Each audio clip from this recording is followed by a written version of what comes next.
It's me Arif Ahmed 01 বিয়েবাড়ি blog 2 নিয়ে আপনাদের সামনে হাজির হয়ে গেলাম আজ। বিয়েবাড়ি ব্লগ 1 হয়তোবা সবাই দেখেছেন।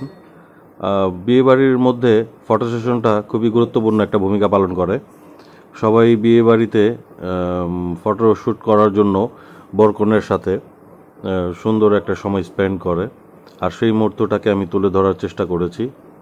সাথে আরও কিছু পর্ব থাকবে, আরও কিছু বিষয় থাকবে যা আপনাদেরকে ধীরে ধীরে দেখাবো ইনশাআল্লাহ। তো এখানে কনের বাবা কনের সাথে দাঁড়িয়ে আছে, এখানে ফটোশ্যুট করছে। জামাই আমার কাজিন পাশেই আছে আমার, খুব আনন্দে উদ্দোলিত।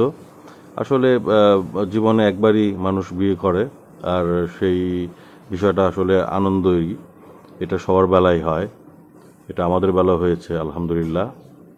তো সবাই ছোট বড় সবাই খুব উৎসবমুখর একটা পরিবেশ সৃষ্টি করে রেখেছে, আর আমি সেই ভিডিওটাই চিত্রায়ন করার চেষ্টা করেছি সবার সাথে। তো এখানে এখন আসলে একের পর এক সবাই যাবে এবং সবার সাথে ফটো শ্যুট হবে।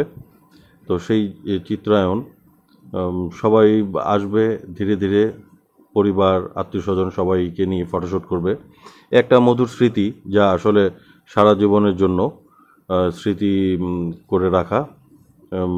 এখানে অনেক মানুষজন ছিল, তো চেষ্টা করেছি আসলে সুন্দর করে ভিডিওটা শ্যুট করার জন্য। জানি না কেমন হয়েছে জানাবেন আপনারা।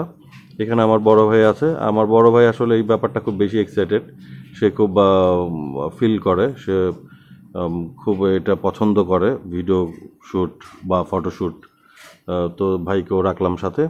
এখন বরকনেকে খাওয়ানোর জন্য তাদের নির্দিষ্ট স্থানে নিয়ে যাওয়ার চেষ্টা চলছে। তো এখানেই বরকনে আছে, এখন তারা মুভ করছে, যাবে সেখানে। তো আমরা ধীরে ধীরে তাদের সাথে যাওয়ার চেষ্টা করব, আপনাদেরকেও দেখানোর চেষ্টা করব কি হতে যাচ্ছে, কি করতে যাচ্ছে। তো সাথেই থাকবেন, পুরো ভিডিওটা দেখবেন। আশা করি ভিডিওটা দেখলে ভালোই লাগবে ইনশাআল্লাহ। এখানে চলে আসলাম এক আস্ত খাসির পসরায়। তো বরকনে এখানে আছে, আস্ত খাসি বন্দোবস্ত করা হয়েছে জামাইয়ের জন্য। তো আমাদেরকেও ডেকে নিল। একবার খেয়ে নিয়েছি, তারপর আবার খুব রিকোয়েস্ট যে আবারও কিছু খাওয়ার জন্য। আসলে এত খাওয়া যায় না, তারপর আসলে বিয়েবাড়ি বলে কথা, না খেয়ে উপায় থাকে না, সবার এত রিকোয়েস্ট আসলে ফেলেও দেওয়া যায় না। তো সেই হিসেবেই এখানে ছিলাম বেশ কিছুক্ষণ, আমি আমার বড় ভাই, আমরা দুজনেই গিয়েছিলাম সেখানে বিয়ের দাওয়াতে। তো খুব উৎসবমুখর একটা সময়, ভালো লাগছিল, দেখেও ভালো লাগছিল, ভিডিও করতেও ভালো লাগছিল। আসলে এই ধরনের সিচুয়েশন খুব অন্যরকম। এখানে গরুর গোশ, মুরগির গোশ, পোলাও, জর্দা, সে এক বিশাল অবস্থা। তো খাসিটা যখন সবাইকে ভাগ করে দিচ্ছিল সেই সময় এই অবস্থা। তো আমি আসলে খাসির গোশ খুব একটা পছন্দ করি না, গরুর গোশটা প্রিফারেবল ফিল করি। দ্যাটস আমি গরুর গোশটা একটু খেয়েছিলাম, খাসি খাইনি। জর্দাটা ভালো লেগেছিল তাই খেয়েছিলাম কিছুটা। এখন বর কনেকে নিয়ে চলে যাবে, শেষ মুহূর্তে বিদায় বেলা। তো সেই মুহূর্তে আমরা ভিডিও করছিলাম। এখন বর নেমে আসছে কমিউনিটি সেন্টার থেকেই, গাড়িতে উঠবে, গাড়ির সামনে ঠিক চলে যাব এখনই আমরা।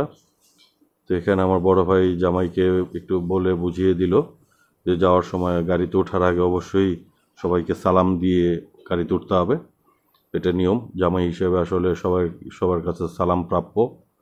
তো এরকম আসলে বিষয়টা এখানে আমার চাচাও এখানে আছে, আমার চাচাতো ভাইয়ের বিয়ে যেহেতু, সবাই একটু শিখিয়ে পড়িয়ে দিচ্ছে। আসলে বিয়ের সময় অনেক কিছু ভুল হয়ে যায়, মুরব্বীরা আশেপাশে থাকে যাতে ভুলগুলো না হয়। তো সুন্দর একটা উৎসবমুখর পরিবেশে সব কিছুই শেষ হলো, ভালো লাগলো। তো আপনাদের কেমন লাগলো আপনারা জানাবেন। পরবর্তীতে আবার কোনো ব্লগ ভিডিও, লং ভিডিও নিয়ে হাজির হবে ইনশাআল্লাহ। ততক্ষণ ভালো থাকবেন, সুস্থ থাকবেন।